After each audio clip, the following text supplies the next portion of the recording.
Ketika seseorang sudah secara zahir dia menjadi orang yang saleh, secara zahir, secara nampak oleh mata kita, dia mengerjakan sholat, dia berpuasa Ramadan, dia mengeluarkan zakat, bahkan dia baca Quran, dia sedekah, dia terlihat sebagai orang yang baik.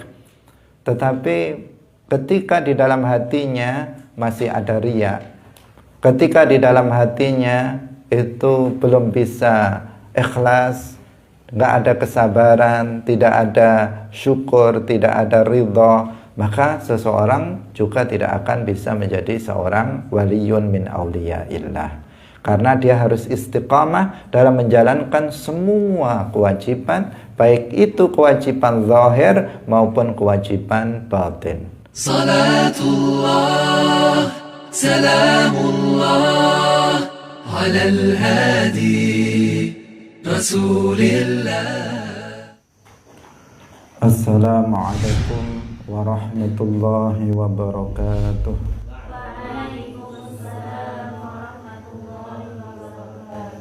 Alhamdulillahi rabbil alamin, wassalatu wassalamu ala sayyidina wa maulana Muhammadin wa ala alihi wa ashabihi tayyibin tahirin. Allahumma la sahla illa ma ja'altahu sahla wa anta taj'alul hazna idza syi'ta sahla.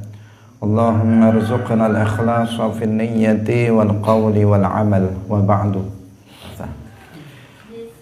Idzil wasif jami'ar rusli bil amanah wasidqi wat tablighi wal fatanah wa yastahilu bidduha alaihim wa jaizun kal aqli fi haqqihim irsaluhum tafaddulun wa rahmah lil alamin jalla mulin ni'mah wa yalzamul imanu bil hisabi wal hasyri wal iqabi wasawabi wan nashri wassirati wal mizani wal khawdi wan nirani wal jinani wal jinni wal amlaki thumma al anbiya wal huri wal wildani thumma al awliya wa kullu ma jaa min al bashiri min kulli hukmin sara kadaruri wa yantawi fi kilmatil islami ma qad madha min sairil ahkami fa'akthiran min dhikriha bil adabi tarqa bihadha dhikri ala rutabi wa khalli bil khawfa ala rajai wasir li maulaka bila tanai. Hadirin hadirat kaum muslimin muslimat, pemirsa Madu TV rahimakumullah. Alhamdulillah, puji syukur kita sampaikan kepada Allah Subhanahu wa ta'ala. Pada pagi hari ini Allah Subhanahu wa ta'ala masih melimpahkan nikmat-nikmatnya, rahmatnya kepada kita semuanya, terutama nikmat iman, Islam dan taufik. Yang dengan taufik Allah Subhanahu wa ta'ala, pagi hari ini kita kembali bisa melaksanakan salah satu bentuk ketaatan kepada Allah, yaitu menghadiri majelis ilmuddin dalam pengajian Al-Kharidatul Bahiyah. Semoga kebersamaan kita pada pagi hari ini menjadikan kita memperoleh ilmu yang bermanfaat fid dunya wal akhirah. Amin ya rabbal alamin. Salawat dan salam semoga tetap terlimpahkan kepada junjungan kita Nabi Agung, makhluk yang termulia, khatamul anbiya wal mursalin, Sayyidina wa maulana Muhammadin sallallahu alaihi wasallam, para sahabatnya, keluarganya, serta seluruh umat Islam yang mengikuti beliau ila yaumil qiyamah. Hadirin hadirat rahimakumullah, mari kita memulai ngaji kita pagi hari ini dengan mengikhlaskan niat kita lillahi ta'ala. Kita masih sampai pada nazam yang ke-56, melanjutkan pembahasan tentang beberapa hal yang wajib untuk kita imani adanya. Wal jinni wal amlaki thummal anbiya wal huri wal wildani thummal awliya. Jin, para malaikat, kemudian para nabi, bidadari, kemudian yang berikutnya adalah al-wildan, yaitu kita wajib meyakini adanya al-wildan al-mukhalladun. Wildan ini adalah para pelayan surga. Jadi wildan adalah pelayan untuk para penduduk surga. Wildan ini bukan manusia, juga bukan malaikat atau juga bukan jin. Jadi dia adalah makhluk yang Allah ciptakan dalam bentuk anak-anak, dalam bentuk anak-anak remaja yang ditugaskan oleh Allah Subhanahu wa ta'ala untuk melayani penduduk surga. Jadi dia bukan manusia, dia bukan malaikat, dia bukan jin, tetapi dia adalah makhluk yang tersendiri, ciptaan Allah tersendiri, yang ditugaskan oleh Allah Subhanahu wa ta'ala untuk melayani penduduk surga.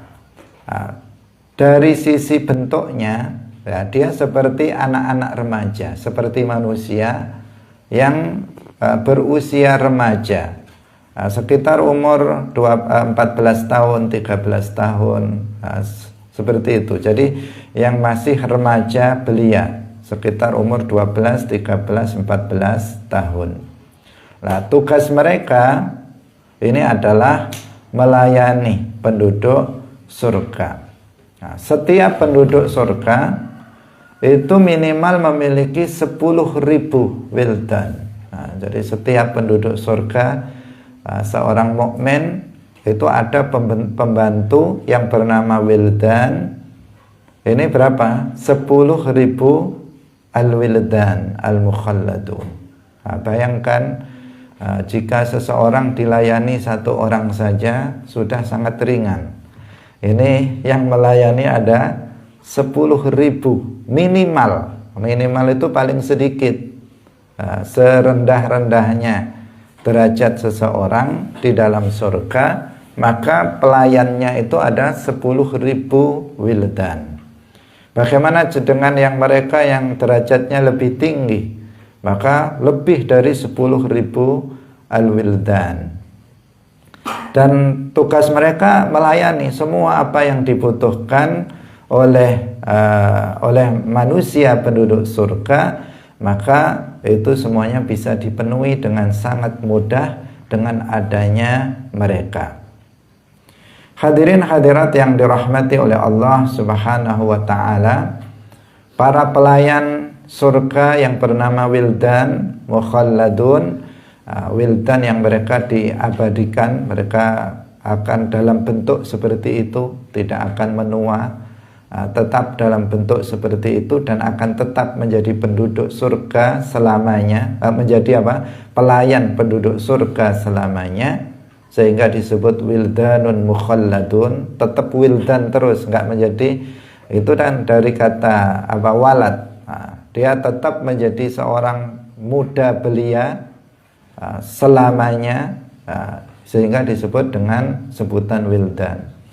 Disebutkan di dalam Al-Quran tentang wildan ini, diantaranya dalam surat dalam surat Waqi'ah dikatakan yatufu alaihim wildanum mukhalladun bi akwabi wa abariqa wa ka'sim min ma'in.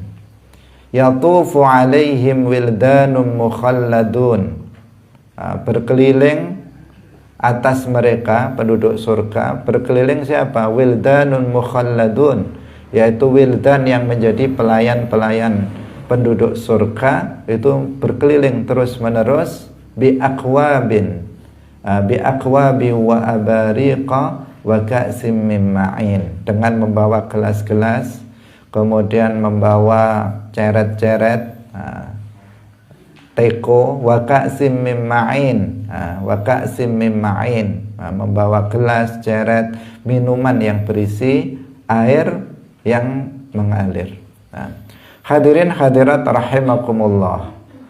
Jadi al-wildan, setiap dari al-wildan mereka membawa semacam kalau di sini seperti pembantu yang ada di istana-istana misalnya, dia membawa nampan yang terbuat dari emas dan perak, tempat makanan, minuman bagi penduduk surga, untuk melayani penduduk surga. Sehingga apapun yang diinginkan, apakah itu buah-buahan atau daging, dalam lanjutan ayat dalam surat Waqi'ah itu kan disebutkan wa faqihatim mimma yatakhayyarun wa lahmi thayrim mimma yashtahun. Jadi buah-buahan yang mereka pilih semuanya bisa dihidangkan dengan sangat cepat dan mudah, betapa 10.000 minimal. Jadi tidak sulit, tidak ada kesulitan, tidak ada yang susah di dalam surga bagi penduduk surga. Semuanya sudah ada yang melayaninya. Walahmi thayrim mimma yashtahun, kalau menginginkan daging burung yang seperti kemarin kita sampaikan, semuanya akan cepat terhidangkan karena banyaknya para pelayan-pelayan surga yang bernama wildan mukhalladun. Jadi dia bukan manusia. Sebagian ada yang mengatakan bahwa dia adalah anak-anak kecil. Ini ada sebagian riwayat, tetapi ini dhaif, riwayat yang lemah, yang mengatakan bahwa wildan ini adalah anak-anak kecil yang mati belum balik. Jadi manusia yang dia mati sebelum balik, dia akan masuk surga. Tetapi karena dia nggak pernah beramal, karena dia belum mukallaf, sehingga apa yang dia lakukan, dia akan belum ada kewajiban dia untuk menjalankan kewajiban, dan tidak ada kewajiban bagi dia untuk meninggalkan perkara yang haram. Bahkan jika dia anak orang kafir juga belum ada kewajiban untuk masuk ke dalam agama Islam. Sehingga mereka nanti, anak-anak kecil ini, menurut pendapat ini, anak-anak kecil ini nanti tetap akan masuk surga, tetapi mereka di dalam surga itu akan menjadi pelayan penduduk surga. Nah, pendapat yang seperti ini pendapat yang lemah,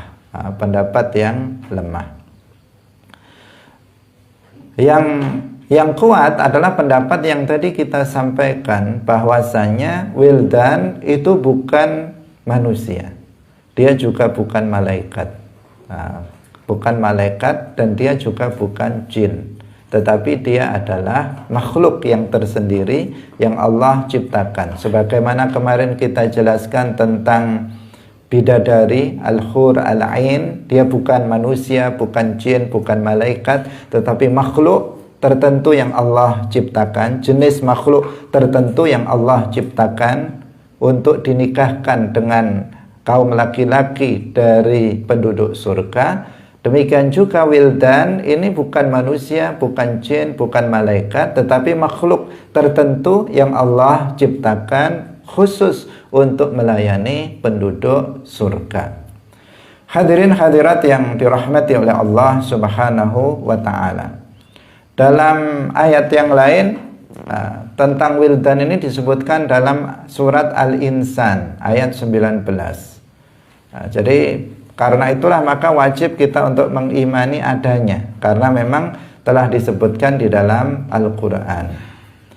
Disebutkan dalam surat Al-Insan ayat 19, wa yatufu alaihim wildanum mukhalladun idza ra'aitahum hasibtahum lu'lu'an mansura. Dan berkeliling atas mereka penduduk surga, terus berjalan dengan membawa makanan, minuman, ya.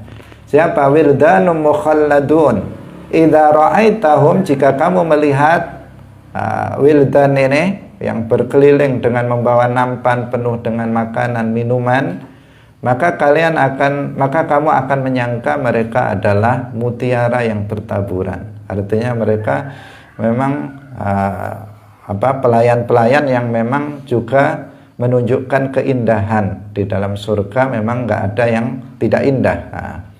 Seakan-akan mereka itu, para wildan itu adalah mutiara-mutiara yang bertaburan. Hadirin hadirat yang dirahmati oleh Allah Subhanahu wa ta'ala. Nah, ini semuanya adalah fasilitas bagi para penduduk surga, yang menunjukkan bahwa surga itu memang betul-betul darun naim al-abadi, tempat kenikmatan yang abadi bagi para penduduknya. Surat Al-Waqi'ah itu banyak sekali menjelaskan tentang kenikmatan-kenikmatan di dalam surga. Itu semuanya adalah agar memberikan motivasi kepada kita, untuk memberikan semangat, dorongan kepada kita agar kita mau beriman dengan iman yang benar, kemudian mengamalkan syariat Islam dengan sebenar-benarnya, agar kita nanti bisa masuk ke dalam surga dan mendapatkan kenikmatan-kenikmatan tersebut yang Allah sudah jelaskan, sudah dipamerkan kepada kita seperti apa kenikmatan-kenikmatan di dalam surga itu. Hadirin hadirat rahimakumullah, sehingga kenikmatan surga itu ya sebagian ada yang bisa dibayangkan, seperti yang sudah dijelaskan di dalam Al-Quran maupun dijelaskan di dalam hadis. Bisa kita membayangkan, menghayalkan bagaimana berada di dalam surga itu enaknya, nikmatnya. Bisa kita menghayalkannya, karena memang sudah digambarkan. Sesuatu yang sudah digambarkan, maka kita bisa menggambarkannya, karena dia adalah makhluk. Dan makhluk itu sudah dijelaskan di dalam Al-Quran, dan Rasulullah dalam hadis-hadisnya yang cukup banyak itu juga menjelaskan tentang kenikmatan-kenikmatan surga, yang kita sudah jelaskan dalam pertemuan sebelumnya tentang kewajiban kita meyakini adanya al-jinan atau al-jannah, surga. Sudah kita jelaskan sebelumnya.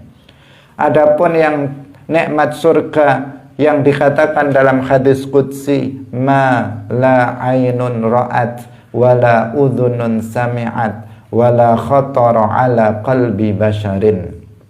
Nikmat yang enggak pernah dilihat oleh mata, tidak pernah didengar oleh telinga, tidak pernah terbersit dalam hati manusia. Tidak bisa kita membayangkan nikmat itu, tidak bisa kita menggambarkannya dan menghayalkannya, maka itu adalah nikmat yang khusus, bukan nikmat yang telah disebutkan dalam Al-Quran maupun hadis, tetapi nikmat yang khusus, yaitu nikmat yang memang dirahasiakan oleh Allah Subhanahu wa ta'ala, dan hanya Allah yang mengetahuinya. Selainnya, bahkan malaikat yang menjaga surga pun tidak mengetahui apa gerangan nikmat khusus itu yang akan diberikan hanya untuk orang-orang yang bertakwa, orang-orang yang soleh. Nah, ini harus dibedakan. Karena banyak kita mendengar sebagian orang tidak bisa membedakan antara nikmat khusus dan nikmat umum. Sehingga mereka sering kita mendengar mereka mengatakan nikmat surga itu nggak bisa dibayangkan. Nikmat surga itu nggak bisa digambarkan. Nah, kita katakan bagaimana tidak bisa digambarkan sementara Allah sudah menggambarkannya di dalam Al-Quran. Bagaimana tidak bisa dibayangkan sementara Rasulullah sudah menjelaskan jenis dan bentuk-bentuk kenikmatan itu di dalam hadis-hadisnya. Nah, makanya ini tidak ada kontradiksi hadis dengan hadis atau hadis dengan ayat.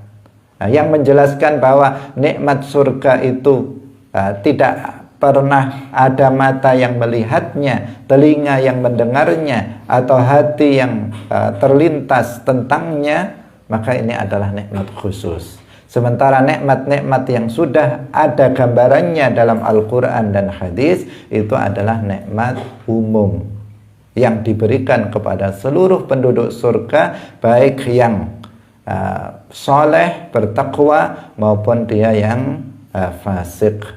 Hadirin hadirat rahimakumullah.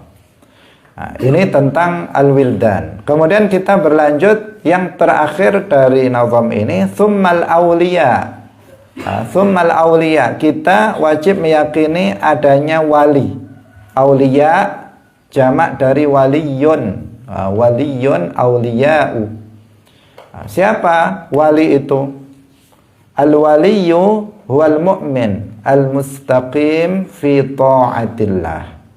Al-waliyu huwa al-mu'min. Yang pertama, seorang wali itu al-mu'min, orang yang beriman. Kemudian al-mustaqimu, yang istiqamah fi ta'atillah, dalam ketaatan kepada Allah. Itulah definisi dari wali. Dan derajatnya namanya wilayah, orangnya namanya waliyun, derajatnya namanya derajat wilayah. Derajat wilayah ini derajat yang menurut pendapat ulama yang kuat, bahwa derajat ini adalah derajat yang muktasabah, artinya derajat yang bisa diusahakan. Nah, meskipun semuanya tergantung kepada takdir Allah. Jika Allah berkehendak untuk menjadikan seseorang sebagai walinya, maka Allah akan memberikannya taufik untuk bisa menempuh jalan wilayah ini. Nah, tentu itu semuanya kembali kepada takdir dan ketentuan kehendak Allah Subhanahu wa taala. Tetapi pada dasarnya derajat ini adalah derajat yang muktasabah, derajat yang bisa diusahakan oleh setiap kita. Artinya kalau seseorang itu bercita-cita menjadi seorang wali misalnya, dan itu memang harus seperti itu, maka itu sesuatu hal yang dibolehkan.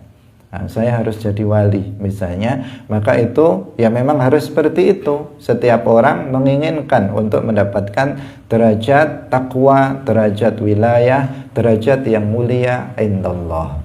Nah, tinggal ketika seseorang sudah memiliki niat tersebut, maka dia harus melakukan usaha-usaha untuk mendapatkan derajat tersebut. Bukan hanya seorang laki-laki saja yang bisa menjadi seorang waliullah, tetapi seorang perempuan juga bisa menjadi waliullah. Berbeda dengan nabi atau rasul. Nabi atau rasul tidak bisa diusahakan. Seseorang misalnya, saya pengen jadi nabi atau pengen jadi rasul, nggak bisa. Apalagi zaman sekarang yang tidak ada lagi yang diangkat menjadi nabi setelah Nabi Muhammad Sallallahu Alaihi Wasallam. Dulu pun tidak bisa, karena ini adalah derajat yang tidak tidak bisa diusahakan. Hadirin hadirat rahimakumullah. Berbeda dengan wilayah ini, derajat kewalian ini, semuanya bisa. Muslim laki-laki atau muslimah perempuan itu bisa untuk menjadi seorang waliyah. Sehingga dalam sejarah banyak para aulia dari kalangan laki-laki, juga banyak para aulia dari kalangan perempuan. Nah, dari kalangan laki-laki sangat banyak, Abu Bakar, Umar, Utsman, Ali, para Syekh Abdul Qadir Al-Jilani, Syekh Ahmad Ar-Rifai dan sebagainya. Sangat banyak sekali para aulia Allah. Dari kalangan perempuan juga ada para aulia, para aulia seperti ibunya Nabi Muhammad juga waliyun, waliyatun, Sayyidah Aminah. Kemudian Sayyidah Maryam juga waliyah. Seperti Zaujatu Fir'aun juga Asiyah, itu juga wali Allah. Dan banyak lagi para aulia. Dari kalangan misalnya umat Nabi Muhammad, ada Sayyidah Nafisah, ada Rabi'ah Al-Adawiyah, dan seterusnya. Banyak sekali para aulia Allah, baik itu dari kalangan laki-laki maupun dari kalangan perempuan, karena memang para derajat wilayah ini tidak terkhususkan untuk kaum laki-laki saja, tetapi terbuka, bisa diusahakan oleh siapa saja, apakah dia laki-laki maupun dia perempuan. Hadirin hadirat yang dirahmati oleh Allah Subhanahu wa ta'ala. Nah, bagaimana caranya agar kita ini bisa menjadi waliyun min auliyaillah? Nah, harus melakukan usaha keras. Usaha keras khususnya adalah dalam rangka menundukkan hawa nafsu yang ada pada diri kita. Jalannya sudah terang, seperti yang disebutkan dalam ta'rif, definisi yang tadi kita sebutkan. Yang pertama, seorang wali itu syaratnya adalah al-mu'min. Dia adalah orang yang beriman. Dia adalah orang yang beriman, tentu dengan iman yang benar berdasarkan akidah Rasulullah dan para sahabatnya. Berdasarkan akidah Ahlus Sunnah wal Jamaah. Syaratnya ini, iman. Kalau nggak mukmin, nggak akan bisa jadi wali. Orang kafir nggak ada yang jadi waliullah. Karena orang kufar mereka adalah a'da'ullah. Mereka adalah musuh-musuh Allah. Hanya orang mukmin yang menjadi waliullah. Syaratnya itu mukmin. Dan imannya harus benar. Imannya harus berdasarkan akidah ahli sunnah wal jamaah. Karena itu kalau kita melihat aulia Allah dari umat Nabi Muhammad, semuanya dari kalangan ahlus sunnah wal jamaah. Mereka semuanya adalah Asy'ariyah Maturidiyah. Setelah periode Imam Abul Hasan dan Imam Abu Mansur, maka para aulia itu adalah dari kalangan Asy'ariyah Maturidiyah. Mereka dari kalangan ahlus sunnati wal jamaah. Nggak ada para aulia dari Mu'tazilah, para aulia dari Qadariyah, para aulia dari Khawarij, para aulia dari Syiah, Rafidah. Nggak ada orang Wahabi jadi wali, itu nggak ada. Nggak ada wali fulan dari kalangan Wahabi, nggak ada. Yang ada wali itu dari kalangan ahli sunnah wal jamaah. Kenapa? Karena syarat jadi wali itu harus mukmin dengan iman yang benar berdasarkan akidah Rasulullah dan para sahabatnya. Imannya benar. Kalau imannya nggak benar, berarti dia bukan mukmin. Kalau bukan mukmin, bagaimana dia bisa menjadi seorang waliyun min auliyaillah? Nah, maka ini yang pertama. Nah, kita alhamdulillah, kita ahlus sunnah wal jamaah. Kita para pengikut Imam Abul Hasan Al-Asy'ari dan pengikut Imam Abu Mansur Al-Maturidi. Kita akidah kita sesuai dengan akidah Rasulullah dan para sahabatnya. Akidah kita sesuai dengan akidah mayoritas umat Islam. Maka syarat yang pertama sudah kita pegang. Tinggal kita pelihara, kita jaga, jangan sampai rusak. Jangan sampai batal keimanan kita itu, Islam kita sampai dengan kita meninggal dunia. Harus kita perkuat keimanan kita dengan tetap hadir dalam majelis ilmu, belajar ilmu tauhid, ilmu aqidah dengan sebenar-benarnya sehingga keimanan kita betul-betul terjaga. Nah, ini syarat yang pertama. Dia harus mukmin. Nggak ada ceritanya ya. Dari ceritanya orang non ahli sunnah wal jamaah jadi wali itu nggak ada ceritanya. Ibnu Taimiyah ini nggak jadi wali juga dia. Nggak muncul meskipun dia merasa, dalam hatinya merasa saya ini kayak sudah tinggi derajatnya, Mas Ibnu Taimiyah ini, tapi dia nggak kunjung jadi wali. Kenapa lah? Akidahnya rusak, dia mujassim. Allah nggak akan menjadikan seorang mujassim, musyabbih jadi wali.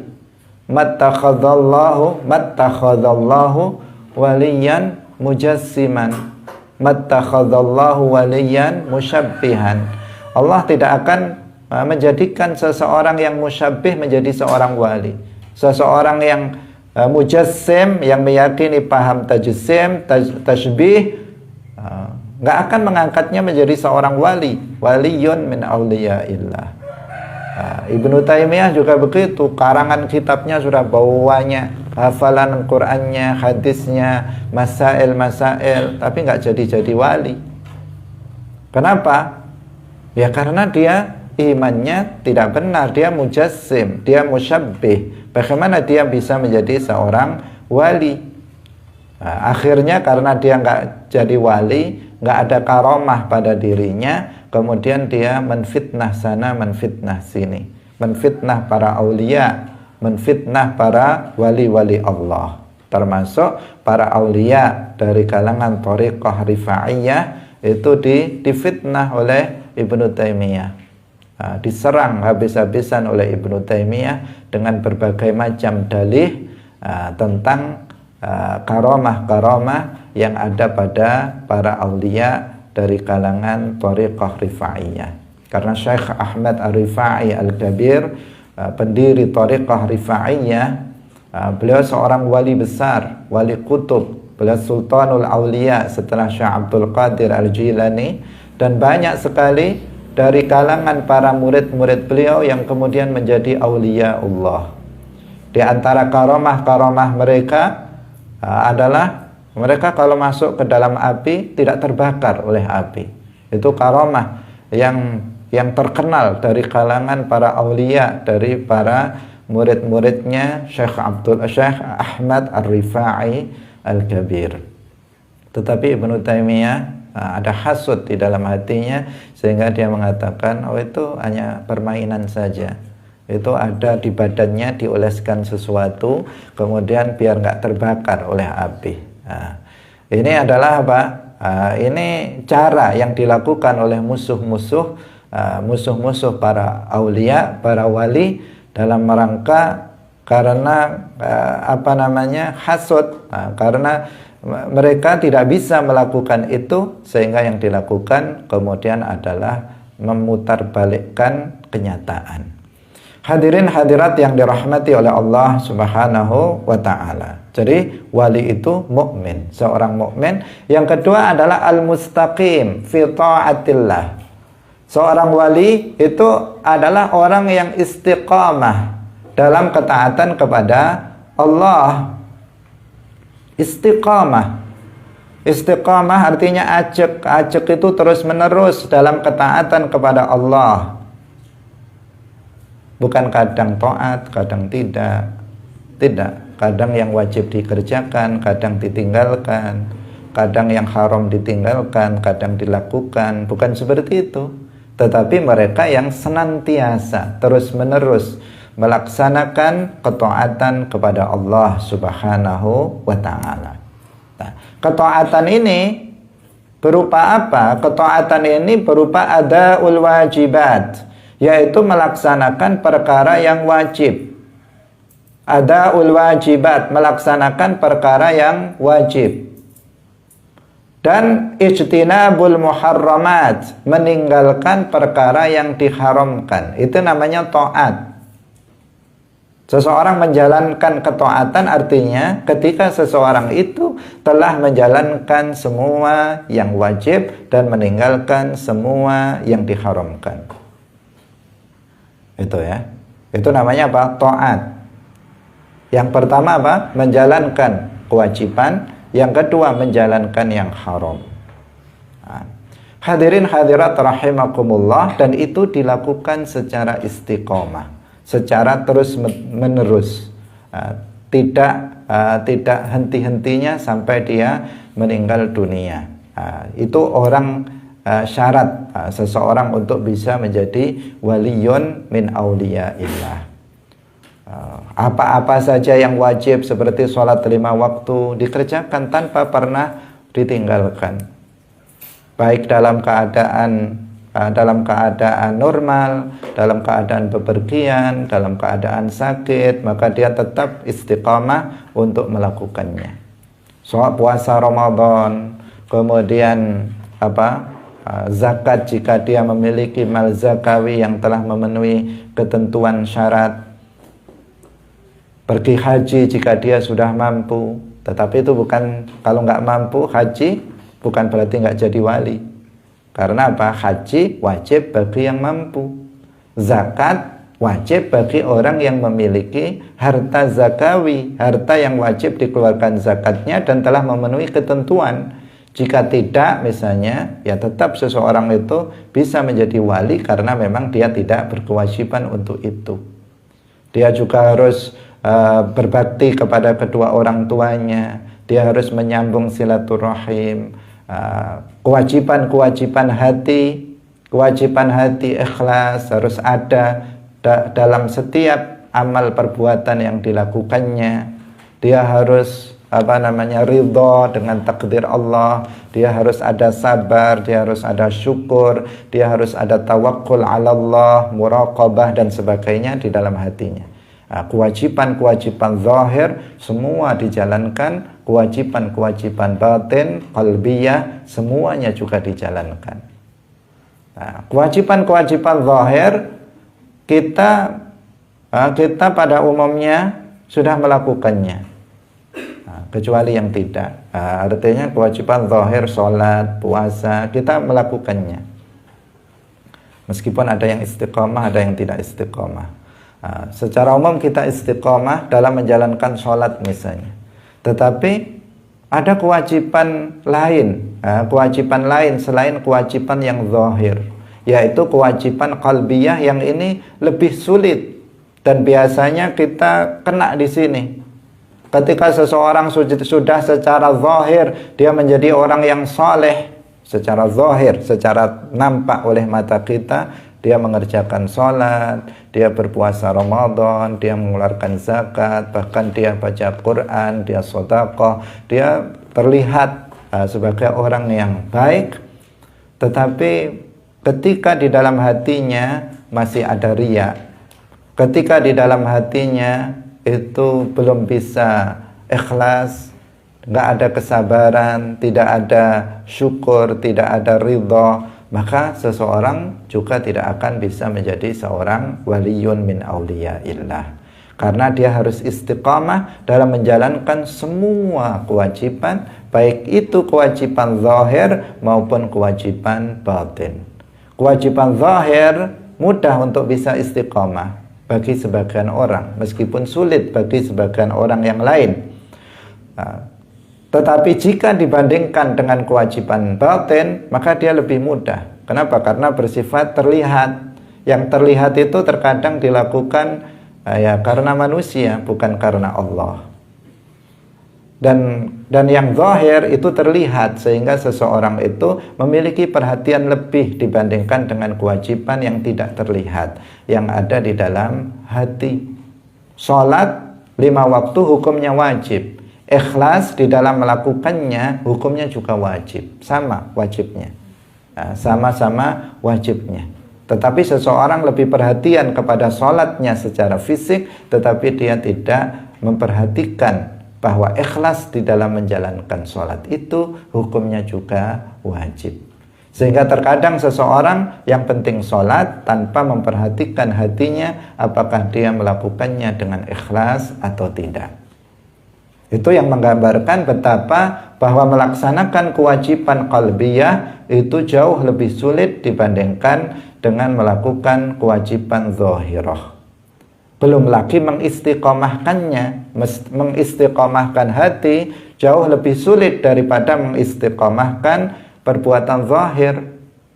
untuk ikhlas dalam satu amal, dalam amal soleh saja itu sudah sulit. Misalnya kita sekarang hadir dalam majelis ilmu. Di awal pertemuan kita mengatakan, mari kita ikhlaskan niat kita lillahi ta'ala. Seketika itu muncul ikhlas dalam hati kita ketika diingatkan. Selang 5 menit kemudian bisa hilang keikhlasan di dalam hati kita. Jangankan 5 menit, dalam 1 menit, 2 menit berikutnya itu hati kita sudah bisa berubah. Karena hati itu disebut qalbun likathrati taqallubihi, karena banyak berubah-ubahnya, berbolak-baliknya hati itu, dalam hitungan detik bisa berubah, maka disebut dalam bahasa Arab dia disebut qalbun likathrati taqallubihi.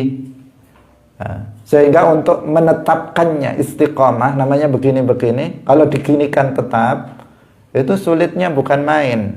Sulitnya bukan main. Tetapi apakah bisa? Jawabannya bisa. Asalkan seseorang terus berlatih. Seseorang terus berlatih dan terus memperhatikan hatinya. Hatinya terus dipantau. Sebagian kita tidak memantau hati. Yang dipantau adalah zahir. Hatinya tidak dipantau. Apakah hatinya sudah ikhlas? Apakah hatinya sudah ada syukur? Apakah dalam hatinya ada as-sabr? Apakah dalam hatinya ada at-tawakkul 'ala Allah? Tidak diperhatikan hatinya, yang dilihat adalah zahirnya saja, yang kemudian amal-amal kewajiban itu banyak yang terlewatkan oleh kita. Padahal jika itu tidak dilakukan, maka nggak akan jadi seseorang menjadi seorang yang bertakwa, apalagi menjadi waliyun min auliyaillah. Semuanya butuh apa? Semuanya butuh usaha. Usaha terus-menerus dalam rangka untuk melatih dan membiasakan hati dalam menjalankan kewajiban-kewajiban. Kemudian yang kedua adalah meninggalkan perkara yang diharamkan. Perkara yang diharamkan ini juga ada yang bersifat zahirah dan ada yang bersifat batinah. Perkara yang diharamkan seperti yang zahirah, seperti membunuh seorang muslim tanpa hak, seperti berzina, seperti berjudi, makan riba, minum khamr, mabuk-mabukan. Ini perkara-perkara yang diharamkan. Durhaka kepada orang tua, memutus tali kekerabatan, mencaci orang lain, menghina orang lain dengan lisannya, dengan perbuatannya. Ini perkara-perkara yang diharamkan, yang sifatnya zahirah. Ini harus dijauhi. Secara istiqamah harus dijauhi agar seseorang bisa mencapai derajat wali. Demikian juga yang bersifat batinah qalbiyah. Yang qalbiyah, perkara yang diharamkan seperti riya, seperti kibar, ada sombong dalam hatinya, ada hasad dalam hatinya, harus dihilangkan. Itu semuanya haram hukumnya. Tetapi itu hal-hal yang sulit, karena tadi bersifat apa? Qalbiyah, batiniyah, tidak terlihat. Terkadang seseorang bisa lepas dari riya, tetapi dia terperangkap kepada ujub atas amal yang dilakukannya. Dia merasa bahwa amal yang dilakukan, ketaatan yang dilakukannya itu bersumber dari dirinya. Dia lupa bahwa itu adalah nikmat dari Allah Subhanahu wa ta'ala. Terkadang seseorang masih ada sombong dalam hatinya, masih ada ngeremehkan, merendahkan orang lain.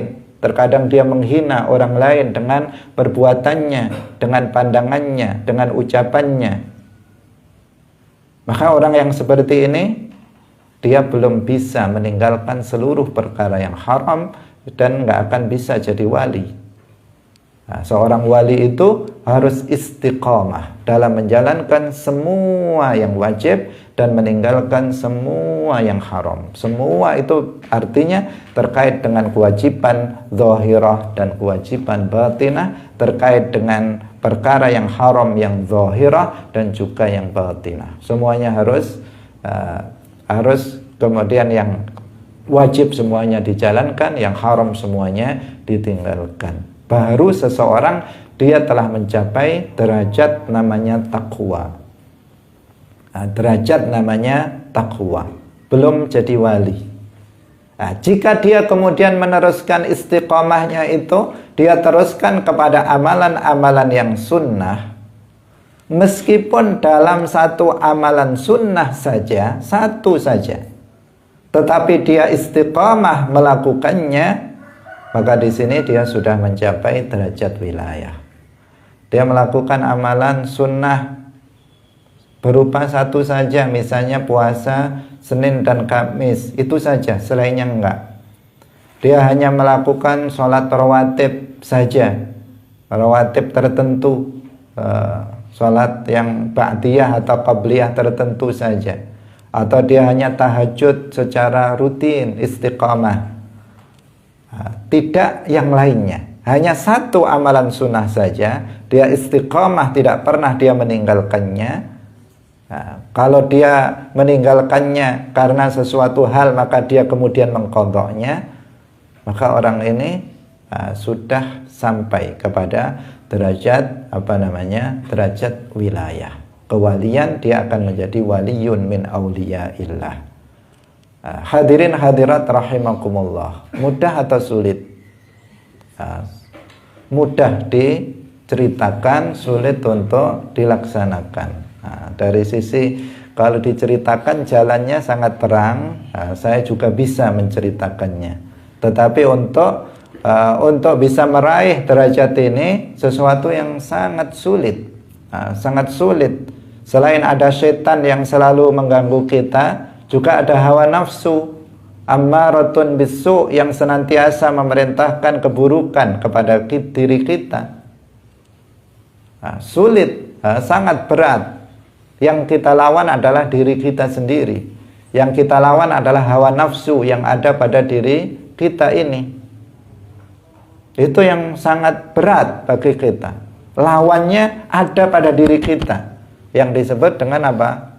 Hawa nafsu, an-nafsu al-ammaratu bisu. Yang an-nafsu itu selalu sifatnya al-ammaratu bisu, selalu memerintahkan kepada yang buruk-buruk.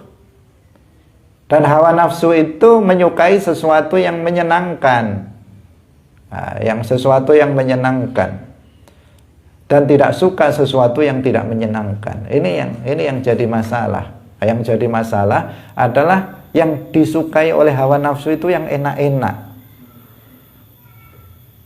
Sementara yang nggak disukai hawa nafsu itu yang nggak enak-enak. Padahal yang enak-enak itu mengarahnya adalah kepada keburukan dan mengarahkan kepada neraka. Sehingga dikatakan huffatil jannah bil makarih wa khuffatin nar bisyahawat. Nah, jannah, surga itu diliputi oleh sesuatu yang tidak disukai oleh hawa nafsu. Sementara neraka itu diliputi, dipagari oleh sesuatu yang menyenangkan, yang disukai oleh hawa nafsu. Jadi untuk masuk ke dalam neraka itu dikelilingi oleh apa? Sesuatu yang menyenangkan. Sehingga banyak orang yang kemudian tertipu oleh kesenangan-kesenangan itu, dan kemudian menyebabkan dia masuk ke dalam neraka. Sementara surga dikelilingi oleh sesuatu yang sesuatu yang sangat tidak disukai oleh hawa nafsu, sehingga banyak orang yang tidak mau melakukannya. Akhirnya dia dengan sebab itu dia tidak bisa masuk ke dalam surga dan masuk ke dalam neraka. Hadirin hadirat rahimakumullah, maka hawa nafsu ini harus dilawan. Hawa nafsu harus dilawan. Dan untuk melawannya maka butuh tekad himmah yang kuat, butuh semangat yang kuat untuk melawannya, yaitu dengan menyapih hawa nafsu itu, seperti yang disebutkan dalam Burdah, wa nafsu katifli. Hawa nafsu itu seperti bayi, seperti anak kecil. In tuhmilhu syabba ala radai. Jika kamu membiarkan anak kecil itu menyusu, maka ya dia akan dewasa tetap menyusu terus karena kamu tidak menyapihnya. Wa in taftimhu yanfatimu. Tetapi jika bayi itu kamu menyapihnya, meskipun dia nangis kamu biarkan, disapih, pokoknya enggak, maka dia akan tersapih dengan sendirinya. Dia akan tersapih dengan sendirinya. Dia kemudian enggak mau lagi untuk menyusu kepada ibunya karena sudah tersapih. Demikian juga hawa nafsu kita itu seperti itu. Apabila kita tidak ikuti kemauan hawa nafsu sekali, 2 kali, 3 kali, maka pada akhirnya hawa nafsu itu akan tersapih dan dia tidak lagi memerintahkan kita melakukan perkara yang sama, yang itu berupa kemaksiatan-kemaksiatan. Kalau hawa nafsu kita ingin ke timur, maka kita harus ke barat. Kalau hawa nafsu kita ingin ke selatan, maka kita harus ke utara. Kalau hawa nafsu kita ingin naik, maka kita harus turun, dan begitu seterusnya. Pokoknya mukhalafatun nafsi, kita harus berbeda dengan arah hawa nafsu. Maka kita akan selamat.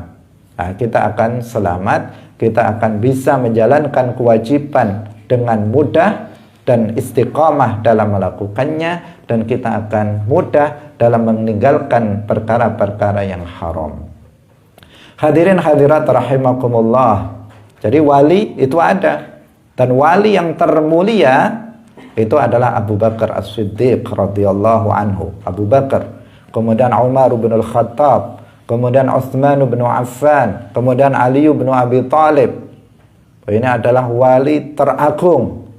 Derajatnya tidak ada yang mengungguli dari para aulia lainnya. Para wali-wali Allah yang lainnya tidak bisa mengungguli derajat Abu Bakar As-Siddiq radhiyallahu anhu. Abu Bakar sampai beliau diberi gelar As-Siddiq, yang selalu membenarkan Rasulullah sallallahu alaihi wasallam. Rasulullah datang membawa wahyu pertama kali, beliau langsung masuk Islam. Ketika dikhabari tentang peristiwa Isra dan Mi'raj, beliau langsung membenarkannya. Itu Sayyiduna Abu Bakar. Enggak ada tawakalnya tingkat tinggi. Semuanya tingkat tinggi kebaikannya Abu Bakar As-Siddiq. Enggak ada orang yang bisa mengungguli kebaikan dari Abu Bakar As-Siddiq dari kalangan para sahabat ketika itu. Maka beliau adalah wali termulia, wali yang termulia. Setelah itu Umar, setelah itu Utsman, setelah itu Ali. Baik dari kalangan wali-wali zaman atau di umat Nabi Muhammad maupun wali-wali sebelum Nabi Muhammad. Karena wali itu ada bukan hanya pada masa atau dari umat Nabi Muhammad, tetapi ada wali pada masa Nabi Isa, ada wali pada masa Nabi Musa, ada wali pada masa Nabi Sulaiman, ada wali. Kita tahu ada Asif bin Barkhiyah, seorang waliullah. Ketika Nabi Sulaiman mengumpulkan orang-orang dari kalangan manusia, jin dan lainnya untuk bisa mendatangkan singgasana Bilqis, Ifrit dari bangsa jin namanya Ifrit, dia menawarkan, saya akan mendatangkan singgasana Bilqis sebelum engkau berdiri dari tempat dudukmu. Nabi Sulaiman, saya ingin lebih cepat. Ada dari kalangan manusia, dia mengatakan, namanya Asif bin Barkhiyah, saya akan mendatangkannya sekejap mata. Ini adalah karamah. Ini adalah karamah dari Asif bin Barkhiyah. Hadirin hadirat rahimakumullah, dan beliau adalah seorang waliyun min auliyaillah. Hadirin rahimakumullah, waktu sudah habis. Insyaallah masalah ini masih akan kita lanjutkan lagi ya. Karena ini masalah penting bagi kita semuanya, yaitu terkait dengan wali dan karomah. Kita belum berbicara tentang masalah karomah. Insyaallah besok akan kita bahas tentang masalah ini. Barakallahu fikum, wallahul muwaffiq ila aqwamit thoriq. Wassalamualaikum warahmatullahi wabarakatuh. سلام الله على الهادي رسول الله.